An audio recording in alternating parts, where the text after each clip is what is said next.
Cumprimentamos a todos os irmãos e amigos com a paz do Senhor. Amém. Estamos felizes porque, mais uma vez, Deus preparou este momento para que, juntos, com o povo de Deus, estejamos louvando e glorificando o nome do nosso Salvador. Nós vamos fazer a abertura deste culto lendo o Salmo de número 100.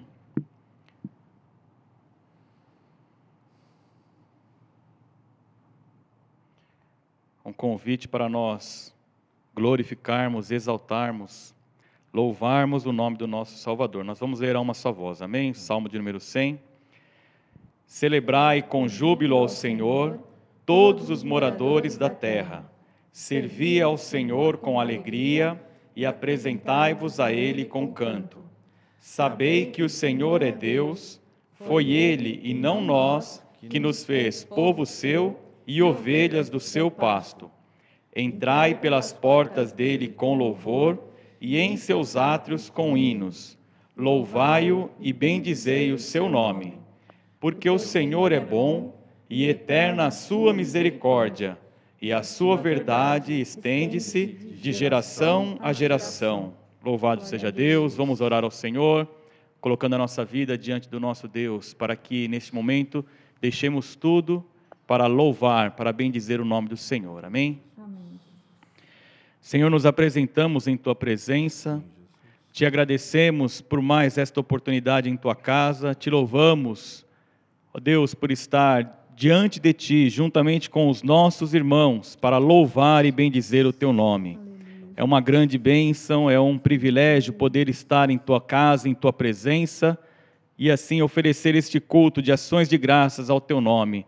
Nós queremos Te glorificar e Te exaltar, porque o Senhor nos salvou, o Senhor nos escolheu, somos participantes da família de Cristo, nós somos povo do Senhor, somos ovelhas do Teu pastoreio e agradecemos a Ti, porque o Senhor tem cuidado das nossas almas, nós Te exaltamos, Senhor.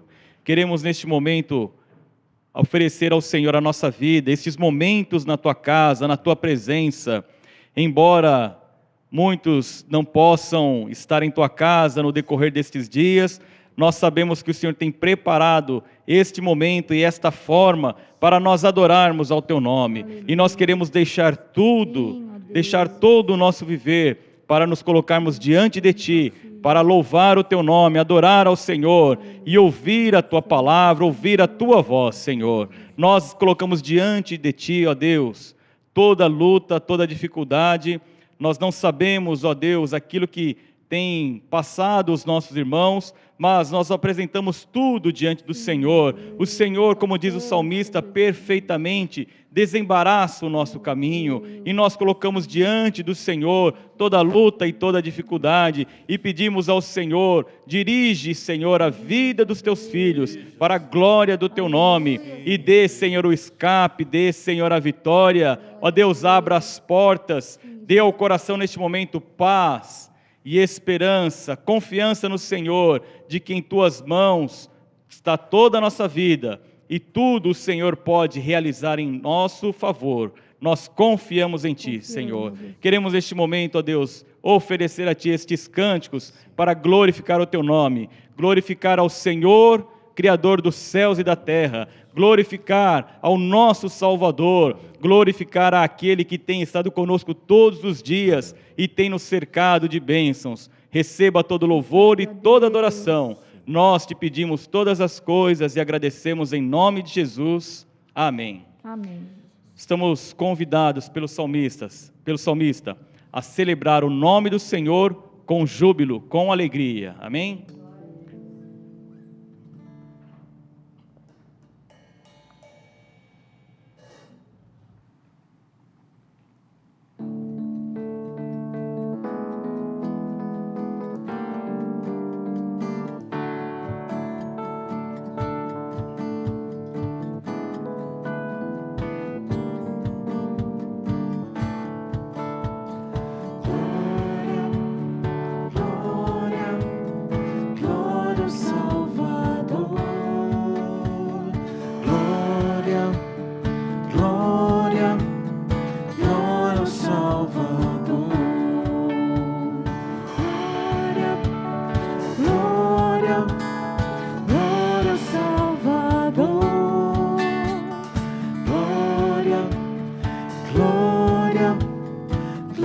Glória ao Salvador. Chegado à cruz do meu bom Senhor, prostrado aos pés do Redentor, Ele ouviu todo o meu clamor. Glória ao Salvador, glória ao Salvador, glória ao Salvador. Agora sei que Ele me salvou. Glória ao Salvador.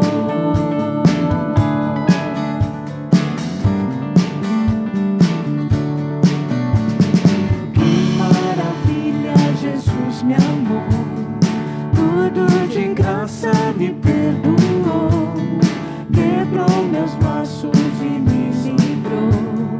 Glória ao Salvador, glória ao Salvador, glória ao Salvador. Agora sei que Ele me salvou. Glória ao Salvador.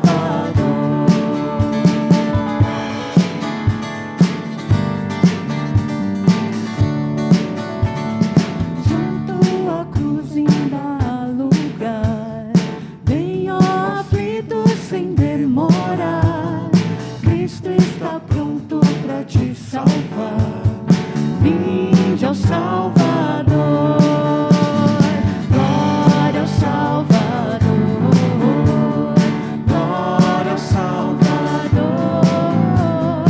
Agora sei que Ele me salvou. Glória ao Salvador.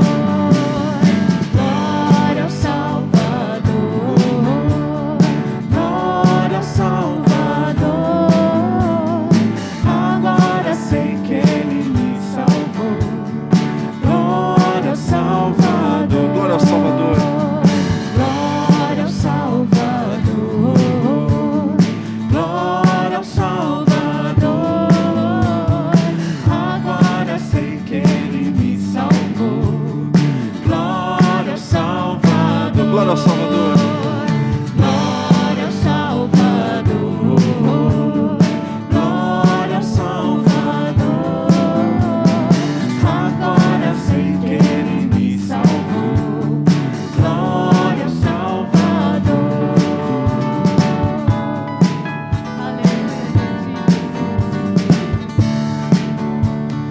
Glória, glória, glória ao Salvador. Glória, glória, glória ao Salvador. Glória. Glória, glória, glória ao Salvador. Glória, glória, glória ao Salvador.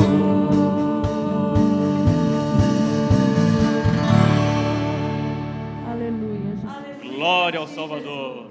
Nós bendizemos o nome do Senhor. Toda E glória como ao teu dissemos, nome, Jesus. ainda há lugar nesta cruz. Se você ainda não se decidiu, se você ainda não abriu o seu coração para essa tão grande salvação, o Senhor tem te chamado. O Senhor quer salvar. Louvado seja o Senhor.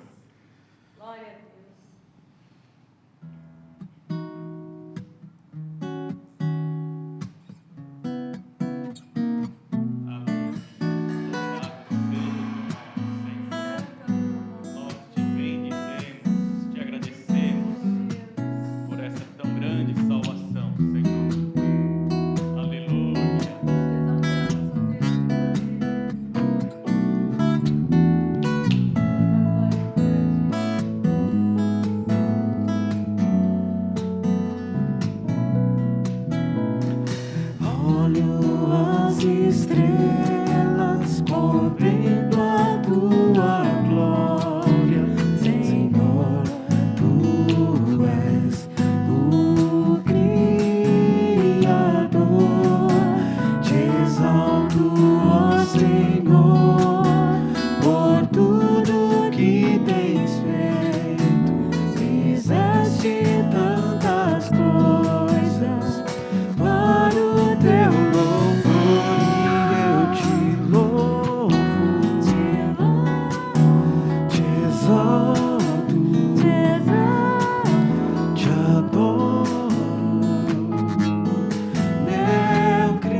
Senhor, te bendizemos por todas as tuas obras, por esta criação maravilhosa, Senhor.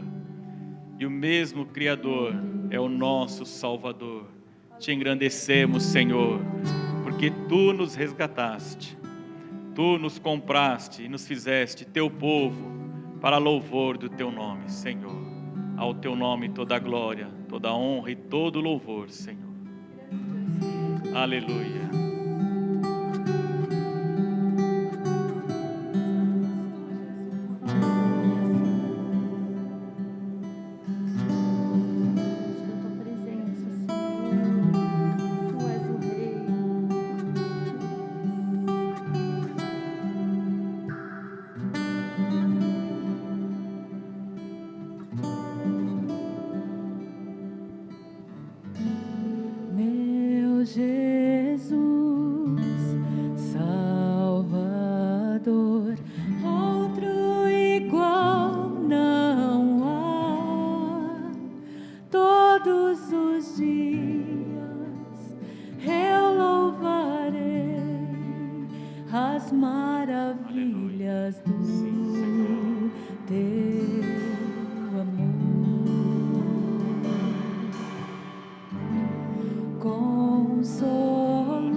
Aclame ao Senhor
Senhor é Aleluia, fiel. Jesus. Nós confiamos e aguardamos, sim, ó Deus, as tuas promessas. Cada uma delas o Senhor é fiel para cumprir em nossas vidas. Nós te bendizemos, Glória ao teu Senhor. nome, Senhor. A boa obra que o Senhor iniciou, Sim, ó o Senhor é Deus. fiel para completá-la em nossas Grande é o vidas. Senhor. Louvado seja o teu nome, Aleluia, Senhor. Jesus. Seja Aleluia. engrandecido, ó Deus da Glória a minha Deus. vida. Engrandecido seja o teu Tu nome. és o Deus da minha salvação. Glória a Deus.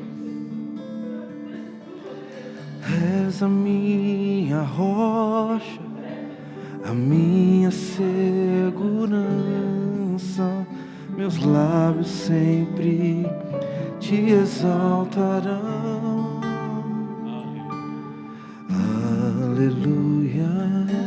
Aleluia. Te louvo, pois sei Aleluia. que sobre todos Só o és Senhor é Deus. Aleluia. Aleluia. Te louvo, pois sei que sobre todos és Senhor. Seja engrandecido, ó Deus da minha vida. Tu és o Deus da minha salvação. És minha rocha. És a minha rocha, Aleluia. a minha segurança. Meus lábios sempre te exaltarão. Aleluia. Aleluia. Te louvo, pois sei que sobre todos és Senhor. Aleluia. Aleluia. Te louvo, pois sei que sobre todos és Senhor. Aleluia. Aleluia. Aleluia. Aleluia. Louvemos ao Senhor. Aleluia. Aleluia. Aleluia. Aleluia. Louvemos ao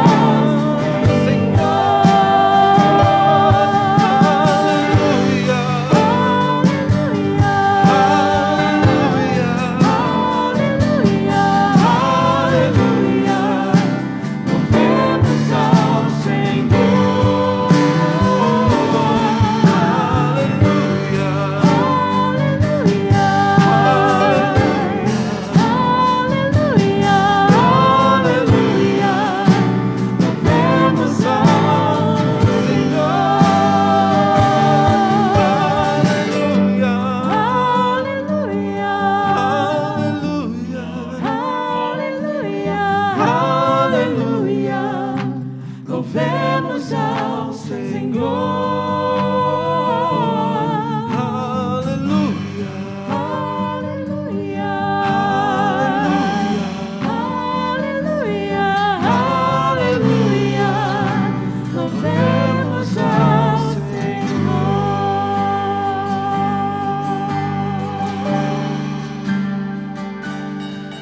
Aleluia. Glória ao teu nome, Senhor. Aleluia. Louvemos ao Senhor. Todo louvor ao teu nome, Senhor. Aleluia.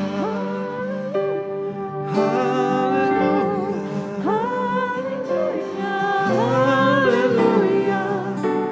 Louvemos ao Senhor. Aleluia.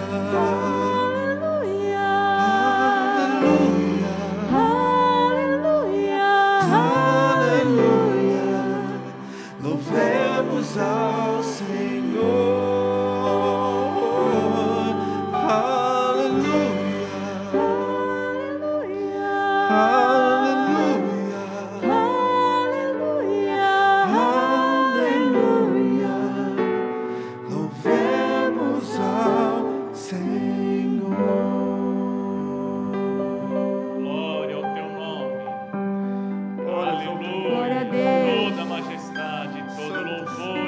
nome, Senhor. Glória ao Cordeiro de Deus. Glória ao nosso Salvador. Te exaltamos. Te exaltamos, Senhor. Bendito seja o teu nome.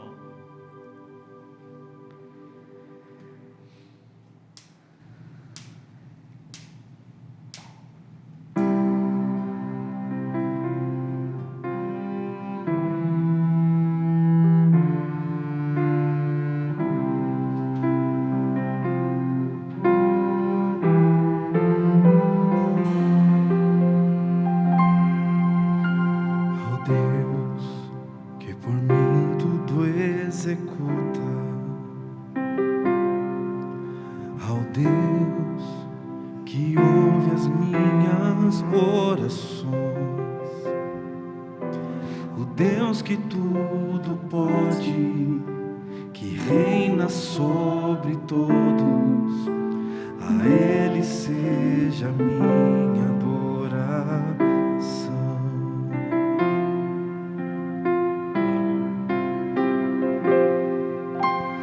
Não há Deus maior que o meu Deus, não há Deus tão grande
Glória a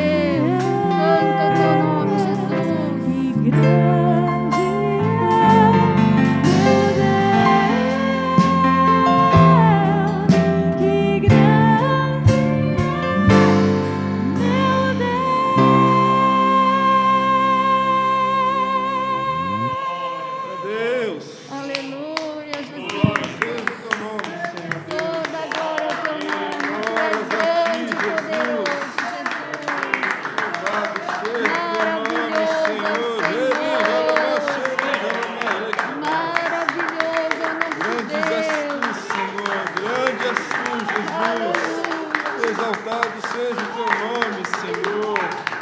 Glórias nós te damos. Glória a Deus. Aleluia, Jesus. Exaltado seja o nosso Deus, nós bendizemos e exaltamos este Deus Todo-Poderoso, Criador dos céus e da terra, o grande Rei, o único Salvador. Nós bendizemos o nome do nosso Deus. Nós vamos meditar na palavra do Senhor.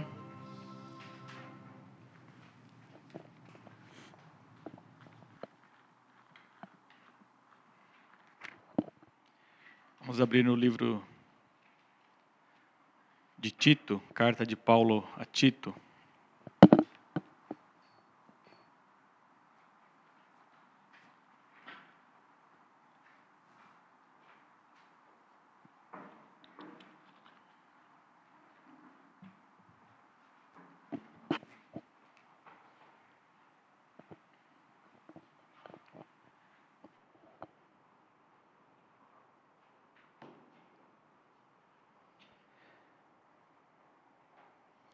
Título, capítulo 1 diz: Paulo, servo de Deus e apóstolo de Jesus Cristo, para promover a fé que é dos eleitos de Deus e o pleno conhecimento da verdade segundo a piedade, na esperança da vida eterna, que o Deus que não pode mentir prometeu antes dos tempos eternos.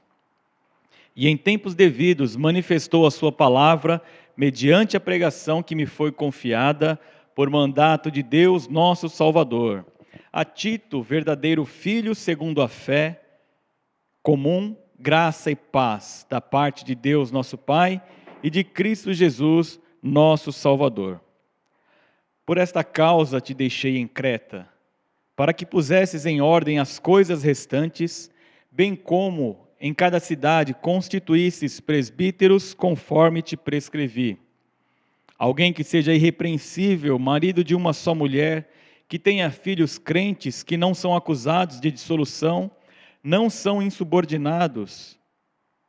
Porque é indispensável que o bispo seja irrepreensível como despenseiro de Deus, não arrogante, não irascível, não dado ao vinho, nem violento, nem cobiçoso de torpe ganância, antes hospitaleiro, amigo do bem, sóbrio, justo, piedoso, que tenha domínio de si, apegado à palavra fiel, que é segundo a doutrina, de modo que tenha poder tanto para exortar pelo reto ensino, como para convencer os que contradizem. Porque existem muitos insubordinados, pauradores frívolos e enganadores, especialmente os da circuncisão. É preciso fazê-los calar, porque andam pervertendo casas inteiras, ensinando o que não devem por torpeza, por torpe ganância. Foi mesmo dentre eles um seu profeta que disse: cretenses, sempre mentirosos, feras terríveis, ventres preguiçosos. Tal testemunho é exato, portanto repreende-os severamente, para que sejam sadios na fé. E não se ocupem com fábulas judaicas, nem com mandamentos de homens desviados da verdade. Todas as coisas são puras para os puros, todavia para os impuros e descrentes nada é puro. Porque tanto a mente como a consciência deles estão corrompidas. No tocante a Deus professam conhecê-lo, entretanto o negam por suas obras. É por isso que são abomináveis, desobedientes e reprovados para toda boa obra. Vamos orar ao Senhor.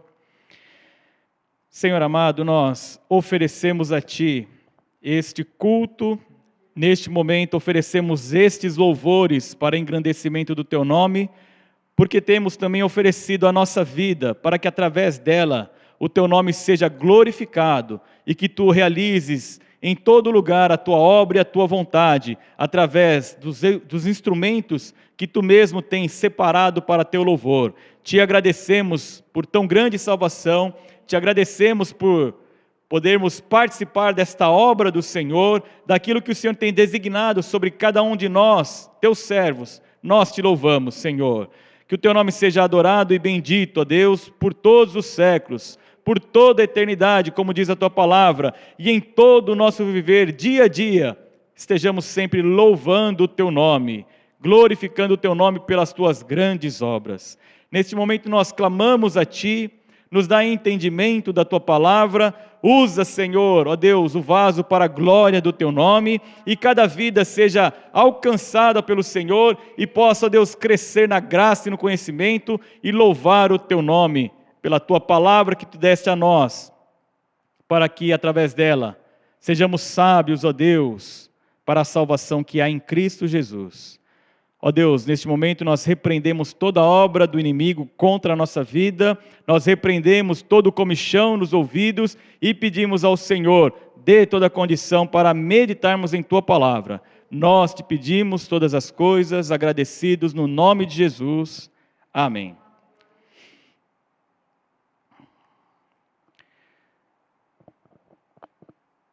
Aqui nós vemos a carta de Paulo a Tito. Não somente esta carta, mas Tito e também as duas cartas a Timóteo são consideradas as cartas pastorais. 1 Timóteo, Tito, e a última carta foi 2 Timóteo. As últimas cartas que nós temos registradas do apóstolo a estes homens, que ele considera filhos na fé, que ele fala a respeito de Timóteo, ele fala também a respeito de Tito aqui, e nós vemos a preocupação ou a ocupação do servo do Senhor. Semana passada nós falamos, meditando sobre Jeremias 45, a vida de Baruque, que a sua preocupação, por força das circunstâncias ou qualquer outra condição que ele estava vivendo naquele momento, o fez olhar para as suas dificuldades e seus temores, e ele se esqueceu ou não estava tão atento com relação à obra do Senhor. E aqui nós vemos o apóstolo Paulo preocupado com a obra de Cristo, ou preocupado, ocupado com esta obra. A preocupação, algo que está uma ocupação prévia, ele já estava se ocupando, sempre em seu ministério, nas suas viagens, mas aqui ao final da sua vida, ainda ocupado com a obra do Senhor. Qual era a preocupação ou esta ocupação que nós estamos falando de Paulo? Nós vemos já no primeiro versículo aqui da saudação de Paulo.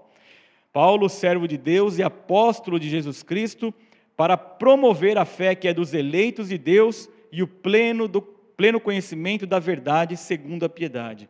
Qual era a sua preocupação? Promover a fé dos eleitos. Promover este pleno conhecimento da verdade segundo a piedade, ou segundo o cristianismo, segundo a religião cristã. Nós não vamos oferecer outra coisa, Paulo estava dizendo. Tito, escrevendo a Tito, ele diz, não vamos promover outra coisa, nós queremos promover a fé e o conhecimento a respeito da religião cristã, a respeito daquilo que foi dado às nossas vidas. Segundo o apóstolo aqui, esta fé e conhecimento não estão nas coisas naturais, não estão em coisas que nós podemos ou devemos buscar como homens naturais, mas ele fala aqui, na esperança, verso 2, na esperança da vida eterna, que o Deus que não pode mentir, prometeu antes dos tempos eternos. Segundo então o apóstolo Paulo a Tito, a fé e o conhecimento que ele quer que sejam divulgados e promovidos nesta ilha de Creta, onde Tito estava, onde então a igreja estava estabelecida e Tito estava ali para concluir e continuar esta obra. Ele diz, nós queremos que eles conheçam a respeito da vida eterna. Paulo, como nós já dissemos algumas semanas atrás, o Antigo Testamento, de onde vem o cristianismo, ou esta mesma fé que na verdade não é outra, senão a mesma do Antigo Testamento, Paulo fala, eu permaneço na mesma fé, no mesmo entendimento que os nossos antepassados, e ali quando nós dizíamos, creio que 2 semanas atrás, o Antigo Testamento pouco fala, seja a respeito da ressurreição dos justos como dos injustos. São poucas as informações, nós falamos de Daniel, nós falamos também de Isaías, mas o próprio apóstolo diz aqui, Deus já havia prometido nos tempos eternos. Isto não é novidade. embora Deus ainda não tivesse falado a todo o povo de Israel e abertamente a todo o povo, ele estava ensinando o povo, e exatamente diz a palavra de Deus que a lei veio como um aio para conduzir até Cristo, então no tempo determinado foi revelado tudo que Deus queria através do seu servo Jesus Cristo. E Paulo está dizendo aqui, esta promessa é de tempos eternos, mas Deus em tempos oportunos ou devidos manifestou esta promessa. Nós vemos então o Antigo Testamento não fala muito, mas Paulo, quando ele é preso pelos judeus ali em Roma, é preso pelos romanos em Jerusalém, quando ele volta na sua terceira viagem, quando ele vai se defender diante das autoridades do Sinédrio, quando ele vai diante do Sinédrio se defender, ele fala, assim como vocês, eu estou defendendo a mesma fé e crendo na ressurreição de justos e injustos. Da mesma forma, ele se defende diante dos governadores romanos. Ele se apresenta diante do governador, dizendo, a mesma fé que eles têm, eu tenho, agora eu estou sendo acusado, porque eu ando de maneira sincera, crendo, com uma consciência limpa, crendo na ressurreição, tanto de justos como de injustos. Então, certamente, havendo a ressurreição de justos e injustos, uns serão glorificados e outros serão condenados. E Paulo falou, e é por isso que eu ando com uma consciência limpa, porque eu creio desta forma. E ele está dizendo aqui, então, a Tito, nós estamos aqui promovendo esse conhecimento e esta fé na vida eterna que Deus prometeu. Segundo, então, o apóstolo, esta fé e fundamento nos leva à esperança da vida eterna. Nós vemos, então, a ocupação do apóstolo, já no final de sua vida,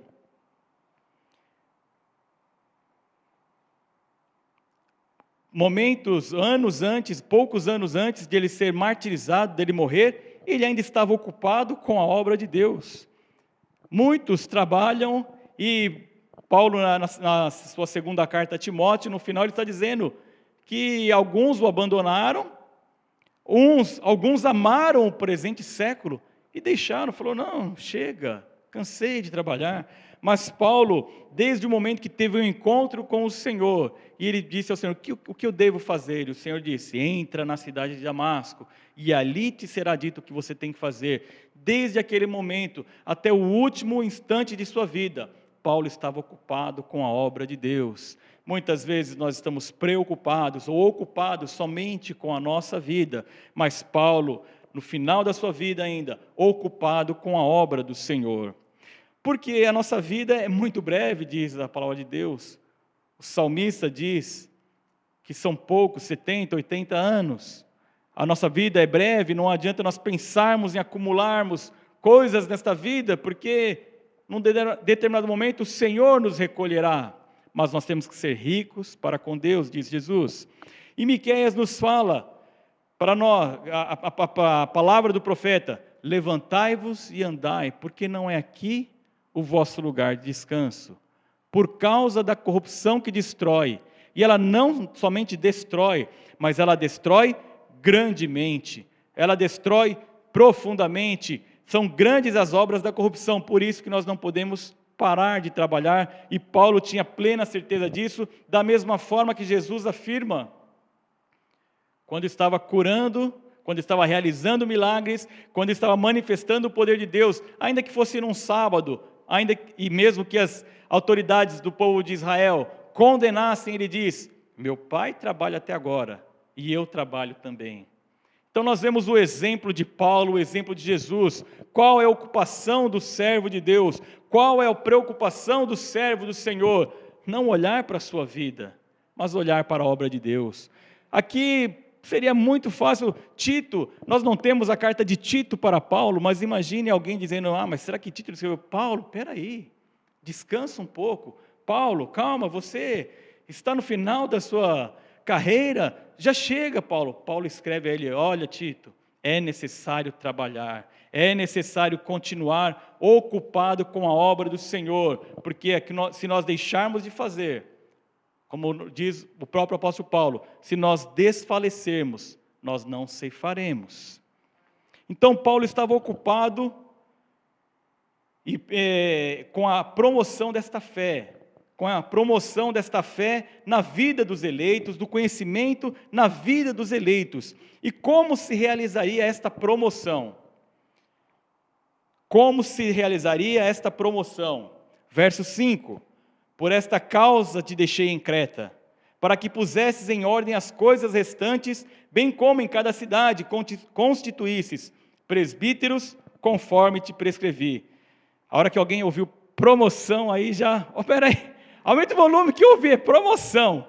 Eu ouvi, eu estava na cozinha, eu estava meio longe, mas eu ouvi, ele falou promoção. Exatamente, Paulo está querendo promover a fé destes cristãos. E como se daria esta promoção? Colocando em ordem o que faltava, está no verso 5. Coloque em ordem as coisas restantes. E também constitua presbíteros conforme te prescrevi. O interessante é que nós temos pouca informação, irmãos, sobre a forma e o estabelecimento dessas igrejas em Creta. Como Paulo diz aqui, por esta causa te deixei em Creta. Creta era uma ilha, é uma ilha grega. E nós, conhecendo as viagens de Paulo, que remontam 11, 12 anos do seu ministério, por volta do ano 47 até o ano 60, 59. Então nós não conhecemos em nenhuma dessas 3 viagens de Paulo que ele esteve em Creta.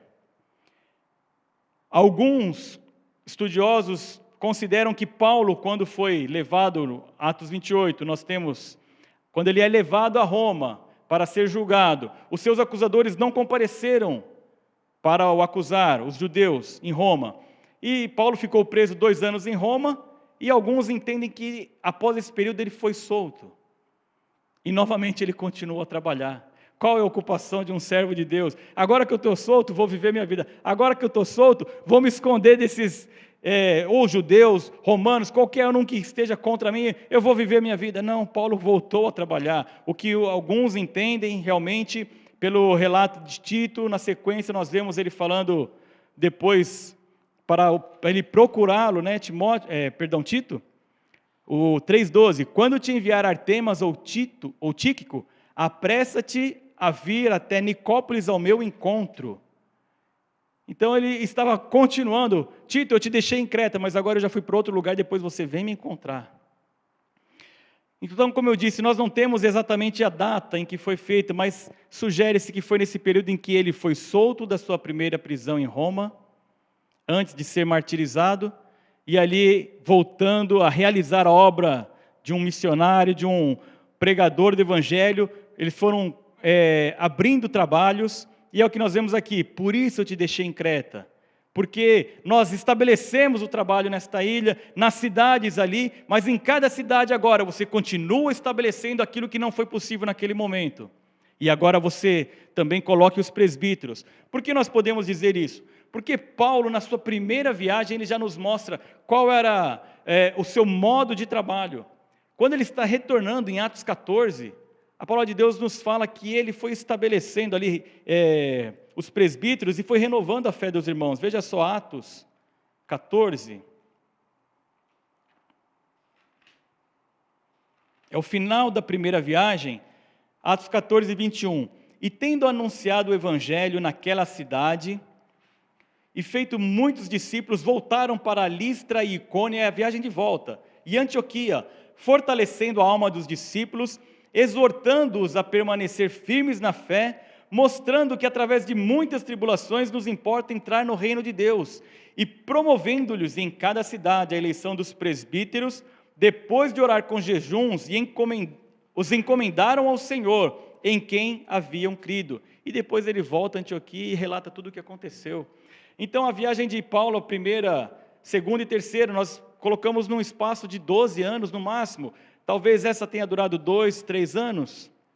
Então nós vemos que Paulo, já retornando, ele fala, não pode ficar muito tempo. Ele no retorno já fala, vamos estabelecer os presbíteros. Segundo oração, segundo o jejum, eles foram eleitos para trabalhar para o Senhor. Então esta igreja aqui em Creta, na verdade, essas igrejas, porque ele fala de cidade em cidade, na ilha de Creta, mais de uma cidade, algumas cidades foram evangelizadas e tinham igrejas constituídas, e agora é necessário, Tito, coloque em ordem essas igrejas. É desta forma a promoção que nós estamos falando. Tito, vamos continuar, vamos avançar nesta obra. E então ele colocou em ordem, Tito foi constituído para colocar em ordem aquilo que ainda não tinha, e também colocar os presbíteros. Isso nos mostra claramente que o trabalho evangelístico foi, desse período que ele foi libertado, foi muito rápido, e ele não poderia, segundo Atos 14, deixar que não houvesse presbíteros. Essas igrejas em Creta não poderia ser uma obra antes de sua prisão, porque eles estariam muito tempo sem presbíteros. Então, nós cremos desta forma, que eles foram estabelecidos.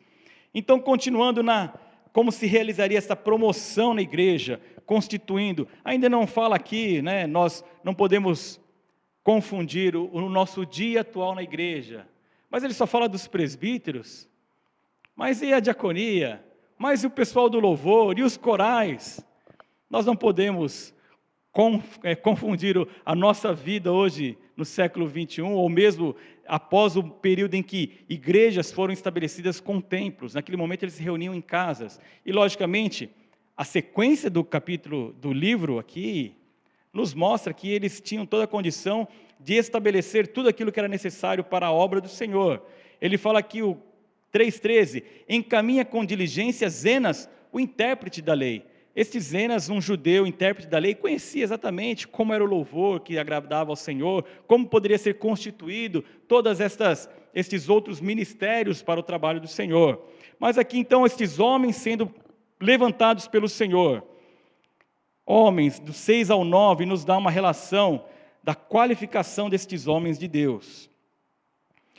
Alguém que seja irrepreensível, marido de uma só mulher, que tenha filhos crentes que não são acusados de dissolução, não são insubordinados, porque é indispensável que o bispo seja irrepreensível, como despenseiro de Deus, não arrogante, não irascível, não dado ao vinho, nem violento, nem cobiçoso de torpe ganância, antes hospitaleiro, amigo do bem, sóbrio, justo, piedoso, que tenha domínio de si, apegado à palavra fiel, que é segundo a doutrina, de modo que tenha poder tanto para exortar, pelo reto ensino, como para convencer os que contradizem.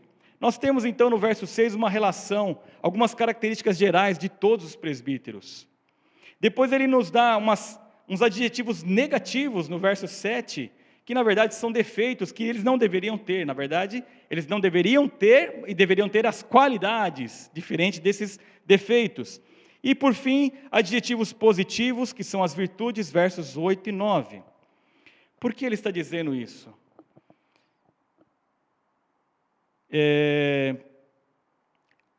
O bispo ou o presbítero, o pregador, não poderia ser envergonhado.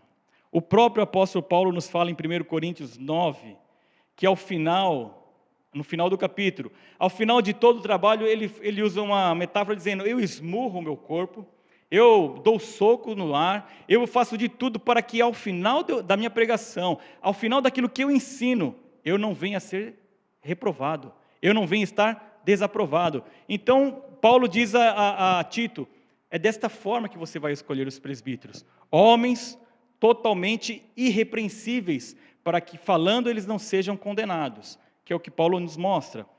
Mas, e poderia ser diferente com a igreja?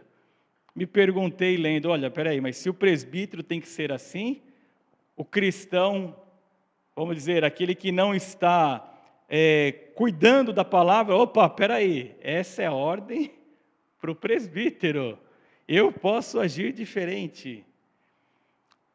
É um ledo engano, irmãos. O que acontece aqui? Nós precisamos nos situar, como eu disse já, estamos no século 21, ou mesmo desde que a igreja é estabelecida em templos, mas naquele momento, a igreja em Creta foi estabelecida por Deus num lugar terrivelmente pecador. E isso nos mostra o valor da igreja na sociedade.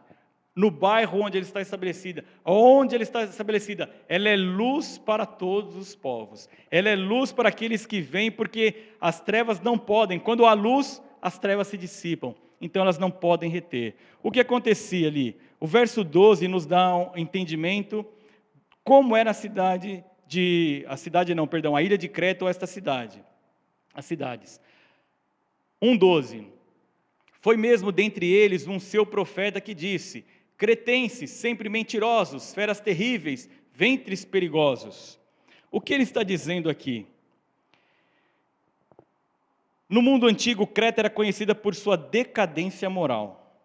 Políbio, o antigo historiador, escreveu: era quase impossível encontrar conduta pessoal mais traiçoeira e política pública mais injusta do que em Creta. Eu sei que parece o século XXI, eu sei que parece o Brasil, mas era em Creta, no primeiro século.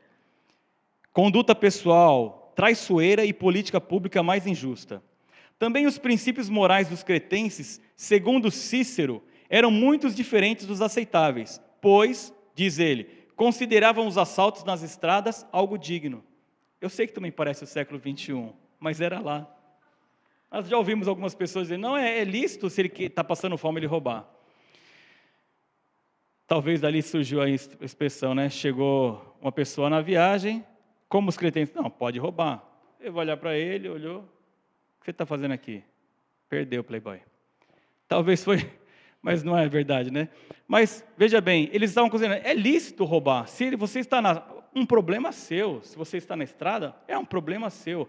Então, a sociedade em Creta, assim como outra cidade grega, que é melhor não citar o nome, porque faz alusão a uma agremiação, a cidade de Creta, ela, inclusive, eles usavam o nome da cidade como se a pessoa fosse cometer um erro. Eles diziam o seguinte: os gregos usavam a expressão cretanizar, né? Eu vou cretanizar, que ele quer dizer o quê? Eu vou mentir. O que você está fazendo? Eu estou cretanizando. Porque era muita mentira, era muita devassidão, eram muitas pessoas que não davam o menor valor para as coisas que deveriam ser honestas. Então, certamente, naquele momento, Tito está dizendo: eu sei das pessoas que estão... Paulo está dizendo a Tito: eu sei como é o ambiente em Creta. E por isso mesmo estou dizendo a você: escolha os homens que são irrepreensíveis, porque estavam em total devassidão. E veja bem, irmãos, a diferença das cidades de Creta ou qualquer outra cidade que estava sendo evangelizada para os dias de hoje. O Antigo Testamento e o Novo Testamento nos mostram somente um povo que servia a Deus. Vocês sabem qual é esse povo. Que temiam as leis do Senhor. Embora em outros lugares, como a própria palavra diz, aquele que sem lei pecar, sem lei será justificado. Mas muitos eram povos pagãos e não conheciam o Deus de Israel. Então você imagina em Creta e qualquer outra região onde não havia conhecimento do Senhor, embora já houvesse a dispersão, tanto no período babilônico, quando os judeus foram dispersos, e mesmo depois aqui na primeira perseguição contra a igreja, no início do cristianismo, no ano 33, mas muitos não conheciam. Então a situação moral e degradante de todas essas cidades era terrível. Hoje nós podemos citar o Brasil, é um Brasil que já foi cristianizado, embora precisam ouvir a palavra de Deus que transforma, mas é muito diferente a relação que estes homens tinham com o Senhor, eles absolutamente não conheciam.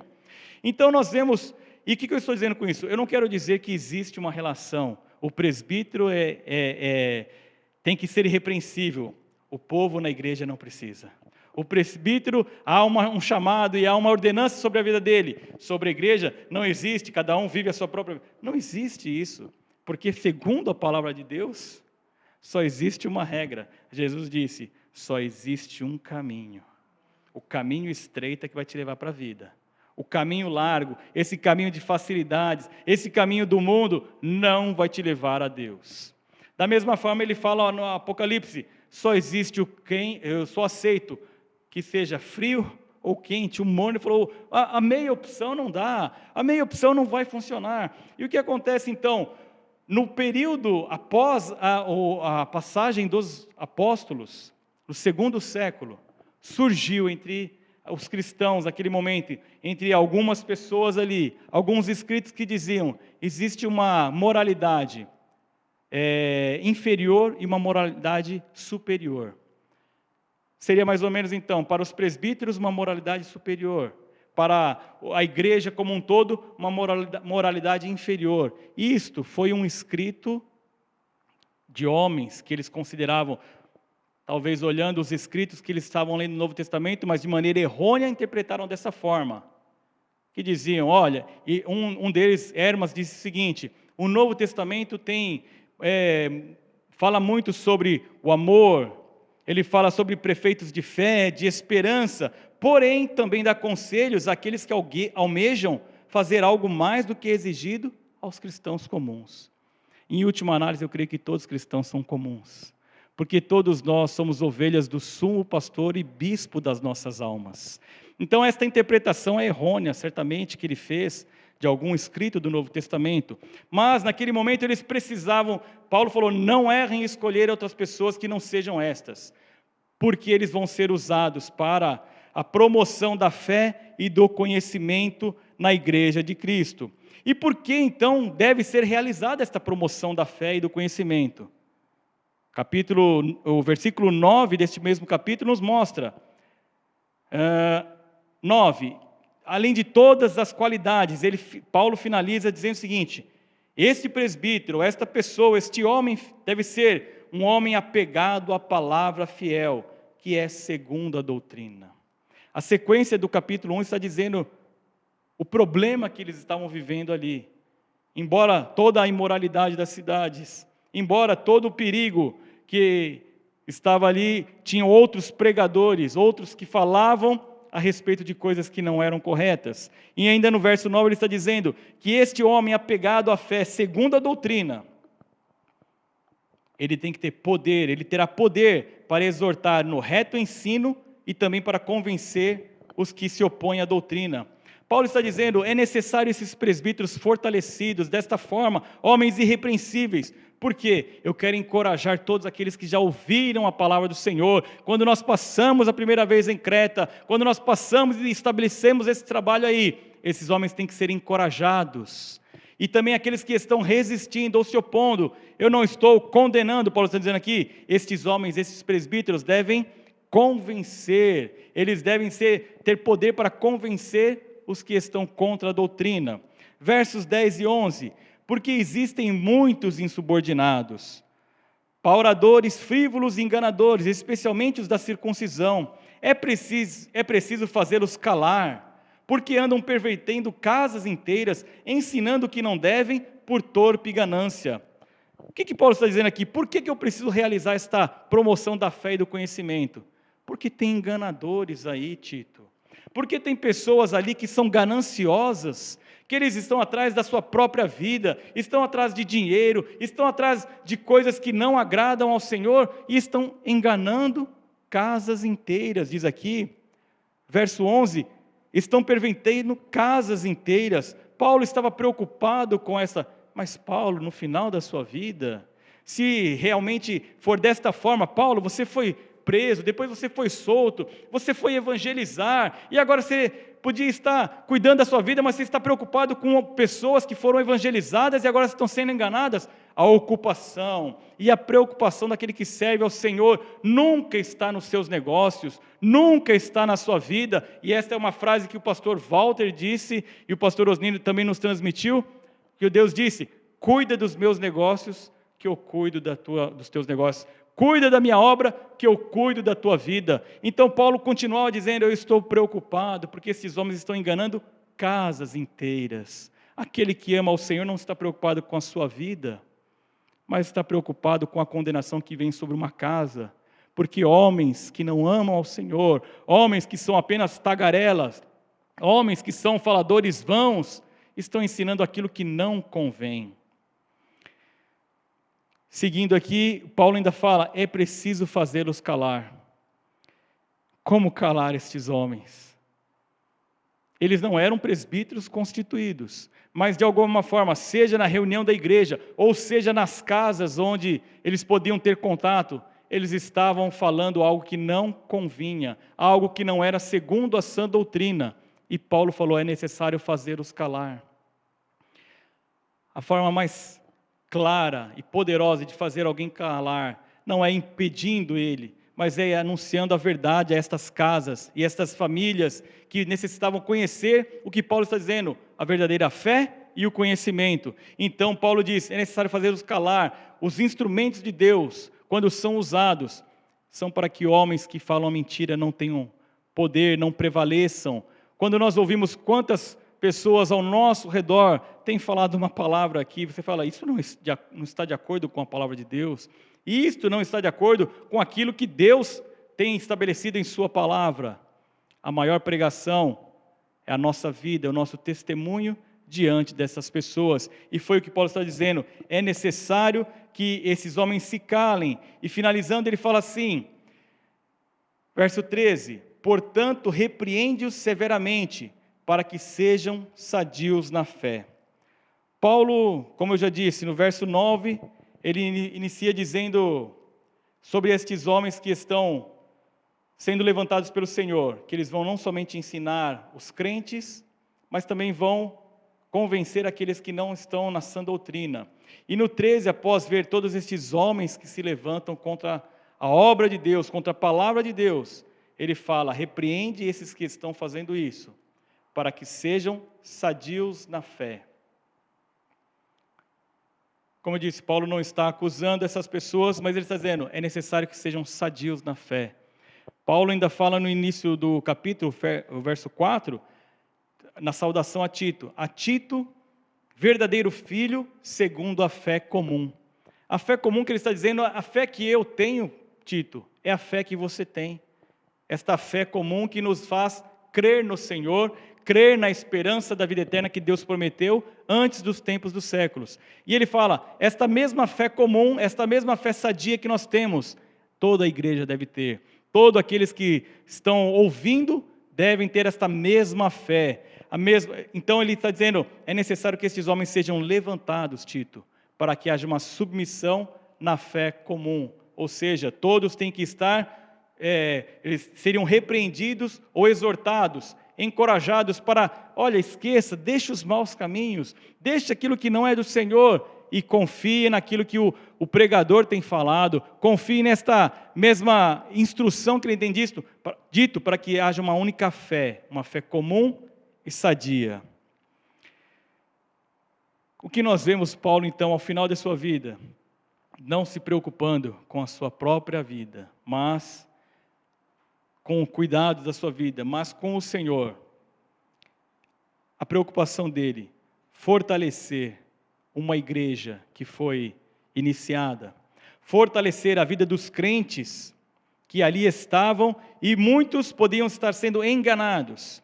Também buscar que sejam alcançados os que estavam contra a doutrina, ensinando aquilo que não era correto. Também a sua ocupação ou preocupação era transformar e combater aquele ambiente onde a igreja estava estabelecida. Creta, como nós dissemos, um lugar totalmente devasso, mas a ideia, o coração de Paulo estava na transformação através da pregação do evangelho, através da igreja que estava estabelecida naqueles locais. Transformar vidas através da pregação genuína da palavra que ele diz. E também combater aqueles que estavam enganando. Combater estes da circuncisão que eram gananciosos. Paulo, no último momento de sua vida, estava trabalhando para o Senhor. Como eu disse, não existe uma diferença entre o presbítero ou aquele que tem a responsabilidade de ensinar, ou aqueles que estão junto da palavra, com aquele que está no seio da igreja, é um membro que, embora não esteja exercendo o ministério com a palavra, diante do Senhor, todos temos a mesma responsabilidade, porque diz Paulo, sede meus imitadores como eu sou de Cristo. Ele está dizendo a toda a igreja de Corinto. E eu pergunto a você, e essa pergunta não é para você em tom de acusação, o pregador se coloca da mesma forma. Sua preocupação está na obra do Senhor? Paulo aqui, ao final das suas 3 viagens missionárias, depois de preso, com a possibilidade de ter sido solto e continuar um trabalho, e ainda assim, preocupado com Tito e os demais que estavam trabalhando, dizendo, preciso estabelecer a igreja, preciso continuar esta obra, não posso deixar com que vidas continuem sendo enganadas, eu preciso estar envolvido com este trabalho. Segundo esse entendimento de Paulo, qual a sua ocupação com relação à obra do Senhor? Qual o nível de comprometimento com a obra do Senhor? O seu testemunho pessoal está mais próximo ou mais distante das características que nós vemos dos versos 6 a 9, apresentadas por Paulo para os presbíteros? Embora naquele momento, pela situação da cidade, como nós sabemos, e sempre será assim para aquele que vai cuidar da palavra, Paulo dá essa ordenança, não seja qualquer um, não seja um neófito, ele diz a Timóteo, mas ele fala, tem que ser alguém que seja irrepreensível. Mas o testemunho como cristão, o seu testemunho está mais próximo daquele que tem qualidades e virtudes que o Senhor busca, ou está distante deste homem? Eu posso viver a minha vida. E também aqui, do verso 10 até o 16, você é parte da solução ou do problema? Presbíteros foram chamados e escolhidos para que a igreja, ali, sendo colocada em ordem as coisas que necessitavam, fossem usados por Deus. Porque eles iam combater uma pregação mentirosa. Eles iam ser usados para que famílias não fossem destruídas. E você, o seu testemunho, está mais próximo desses presbíteros ou você não tem se importado com aquilo que Deus tem chamado?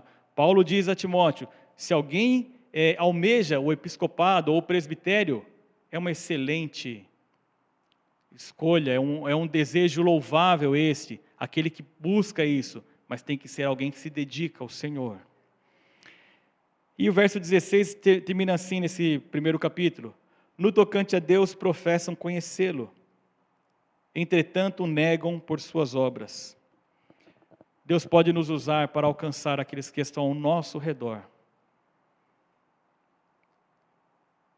Mas aqui nós vemos estes pregadores que estavam causando esse problema que Paulo diz nas cidades, em Creta, esses pregadores que eram insubordinados, esses pregadores que somente enganavam. Paulo diz a Tito, olha, eles dizem sobre Deus, mas as obras deles somente enganam. As obras deles realmente só mostram aquilo que eles são. Qual é o nosso nível de comprometimento com a obra do Senhor? 1 Coríntios, Paulo também fala em outra situação, mas ele fala o seguinte, 1 Coríntios 6, 19 e 20. Nós somos morada do Espírito Santo de Deus. E nós não pertencemos a nós mesmos, porque nós fomos comprados por um alto preço. Então que a nossa vida seja para glorificar o nome do Senhor. Sim, é uma grande exortação que Paulo dá aqui a estes pastores, Tito e Timóteo. É uma grande exortação que ele dá para a formação da igreja. Mas eu creio que toda igreja é conclamada, é chamada a observar qual o testemunho que nós devemos ter, qual a ocupação e preocupação com a obra de Deus e o que nós podemos fazer para aqueles que estão ao nosso lado, para que sejam alcançados pela fé verdadeira, pelo conhecimento verdadeiro. Vamos orar ao Senhor, pedir a Deus que nos dê a cada dia poder para sermos, como Paulo, ocupados e preocupados com a obra do Senhor, como Tito, que recebe e faz aquilo que o apóstolo ordena, como esses presbíteros, que eram nesse momento necessários e foram chamados para que a igreja, em seu estabelecimento, fosse realmente grandemente usada para a transformação daquela sociedade. Vamos orar a Deus, amém? Senhor amado, nós te bendizemos e te exaltamos. Te agradecemos, ó Deus, por tua palavra, te agradecemos por toda a instrução, ó Deus, por tudo aquilo que vem às nossas vidas, e sabemos que isto vem do Senhor para enriquecimento, para que, ó Deus, possamos crescer na graça e no conhecimento. E sobretudo, ó Deus, vem para a transformação da nossa vida. Nós queremos ser estes servos úteis, Senhor, como temos o exemplo de todos estes homens e mulheres de Deus em nossa vida, na Tua palavra, Senhor. Queremos ser úteis em Tuas mãos, para que através da nossa vida, o Senhor realize todo o Teu querer. Senhor, assim como neste momento em que Paulo fala com o Teu servo Tito, Creta era uma cidade totalmente mergulhada em pecado. Não é diferente, ó Deus, dos dias atuais, Senhor, onde muitos, como o próprio Senhor nos diz, que haveria e há a multiplicação da iniquidade, e o amor tem se esfriado, de muitos, ou de quase todos. Mas nós queremos ser esses, ó Deus, que colocam diante de Ti, ó Deus, Te agradecendo, primeiramente, ó Deus, pela casa que o Senhor nos plantou, por esta igreja que tem anunciado a Tua palavra, que tem observado, Senhor, a Tua vontade, segundo as Escrituras, segundo a doutrina, como diz o apóstolo Paulo. E também, Senhor, nós queremos ser esses que trabalham para o Senhor, não, ó Deus, aqueles que estendem o dedo, que acusam, mas, ó Deus, que haja sempre em nós uma palavra, Senhor, daquilo que nós temos meditado em Tua palavra, daquilo que nós temos ouvido, recebido como alimento, ó Deus, que o Senhor tem falado às nossas vidas, que nós sejamos aqueles que podem instruir, ó Deus, aqueles que estão ao nosso redor. Nós não queremos, ó Deus, ver casas sendo destruídas, nós não queremos ver, ó Deus, aqueles que foram chamados pelo Senhor sendo enganados, mas nós clamamos a Ti, levanta-nos a cada dia, para que em nós haja esta palavra, para transformação, haja esta palavra, Senhor, que enriquece, que leva, Senhor, aos pés de Cristo, assim como anuncia o apóstolo, Senhor, esta fé genuína, Senhor, esta fé sadia e este conhecimento pleno da Tua vontade, Senhor. Nós clamamos a Ti, levanta-nos para a Tua glória, Senhor. Nós pedimos ao Senhor que a cada dia, Senhor, Tu levantes homens e mulheres para fazer a Tua obra, Senhor. Ó Deus, não somente como nós lemos, e era uma ordenança aos presbíteros, aqueles que tinham a incumbência da Tua palavra, e sabemos que pesa sobre nós, sim, Senhor, toda esta, ó Deus, necessidade de observarmos estritamente a Tua palavra, mas sobre todos os Teus servos, Senhor. Mas nós clamamos a Ti, levanta homens e mulheres que olham para a Tua obra, Senhor, que, ó Deus, tem o desejo de edificar o corpo de Cristo, que tem o desejo de fazer com que a Tua obra seja realizada, Senhor. Nós clamamos a Ti, Senhor, são poucos os nossos anos de vida, são poucos, ó Deus, os momentos, ó Pai, em que nós podemos trabalhar para o Senhor. Nós não queremos, ó Deus, deixar o tempo passar, mas é momento de se colocar diante de Ti, porque a nossa ocupação não deve ser com a nossa vida, mas, ó Deus, que o nosso coração esteja na Tua obra, Senhor.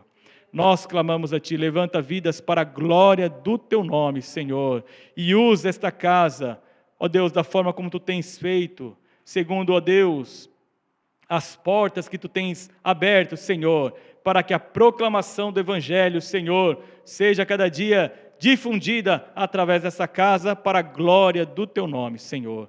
Nós Te pedimos todas as coisas e agradecemos no nome de Jesus. Amém. Convido os irmãos, nós vamos louvar a Deus. Amém?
Do Senhor, como vento impetuoso.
apagar esse amor. Ninguém detém, é obra santa, esta causa é do Senhor. Eis o noivo rei chegando, exalando sobre o odor. Já se sente o perfume da unção do Salvador. E a noiva ataviada de pureza e esplendor, aguardando entrar nas bodas, reina do seu Senhor. Ninguém detém, é obra santa. Ninguém detém, aleluia, é obra santa. Nem Satã nem o mundo todo pode apagar esse amor. Ninguém detém, é obra santa, esta causa é do Senhor. Ninguém detém, aleluia, é obra santa. Ninguém detém, aleluia, é obra santa. Nem Satã nem o mundo todo pode apagar esse amor. Ninguém detém, é obra santa, esta causa é do Senhor. Esta causa é do Senhor. Esta causa é do Senhor. Glória a Deus. Aleluia, louvado seja o Senhor. Nós cremos, Senhor, que esta obra é tua e dia a dia o Senhor tem estabelecido Sim, e confirmado Jesus. para a glória do teu nome. Senhor amado, nós clamamos a Ti, visita o lar dos nossos irmãos. Visita, Senhor. Ó Deus, aqueles que estão passando por lutas neste momento, nós clamamos, estende a Tua destra. Tu és o Deus Todo-Poderoso que pode livrar, Senhor. Sim, Tu és o Deus que pode curar. Tu és o Deus que pode abençoar. Nós clamamos a Ti que sejam alcançados Sim, Senhor. pela Tua graça, pela Tua destra poderosa, pela Tua mão, Senhor. Nós clamamos a Ti, Senhor. Pedimos ao Senhor, tira todo o temor do coração, tira todo o medo, Senhor. Ó Deus, que não estejam indecisos em relação à vontade do Senhor, à obra do Senhor em suas vidas. Nós repreendemos a obra do inimigo em nome de Jesus e clamamos a Ti, fortalece o Teu povo para a glória do Teu nome, Senhor. Nós continuamos pedindo ao Senhor que sobre esta casa, todos os pregadores, professores, Tu, ó Deus, continues usando para a glória do Teu nome. Aleluia, Todos aqueles que têm feito esta obra, nós clamamos a Ti, renova para a glória do Teu nome, Senhor. Pedimos a Tua bênção sobre a vida do nosso pastor, renova a vida do Teu filho, Senhor, e abençoe grandemente, Senhor, que a Tua bênção acompanhe as nossas vidas no decorrer destes dias. Nós clamamos a Ti, que o Senhor te abençoe e te guarde, o Senhor faça resplandecer o seu rosto sobre ti e tenha misericórdia de ti, o Senhor sobre ti levante o seu rosto e te dê a paz. Que o Senhor abençoe a tua casa e o decorrer desta semana. Nós nos despedimos na gloriosa paz do Senhor. Amém. Ninguém detém, é obra santa,